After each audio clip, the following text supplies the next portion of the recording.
On continue, c'est pas terminé. Qu'est-ce qu'on trouve encore dans ce tableau clinique d'une difficulté dans le dénombrement, ou en tout cas d'un trouble neurodéveloppemental, de la suspicion d'un trouble neurodéveloppemental qui déjà prendrait naissance sur l'activité de dénombrement. Mon élève ne comprend pas que le cardinal, d'accord, c'est l'aboutissement du comptage, que c'est finalement la quantité qui est désignée, la quantité de tout l'ensemble. C'est l'élève qui typiquement, vous lui posez la question, il y en a combien? Il déclenche pas, par exemple, de compter et de dénombrer de n'importe quelle manière que ce soit. Donc vous allez devoir vraiment lui dire, tu comptes combien il y a de carottes, par exemple. Et quand vous arrivez à la fin, qu'il a fini son comptage, et vous lui dites, bon, alors il y en a combien? Il vous a dit, par exemple, 17 ou 18.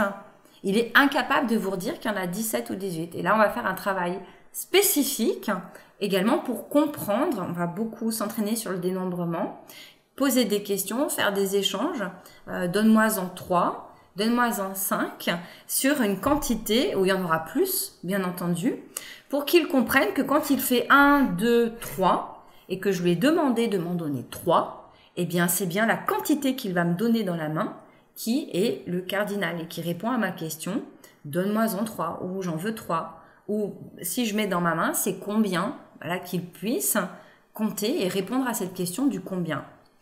D'un point de vue graphomoteur, et ça on l'a vu quand on parlait du recyclage neuronal, d'accord, dans la lecture par exemple, c'est des élèves qui vont aussi très souvent confondre et continuer d'écrire en miroir tardivement, de manière persistante, comme je l'ai mis ici, les symboles.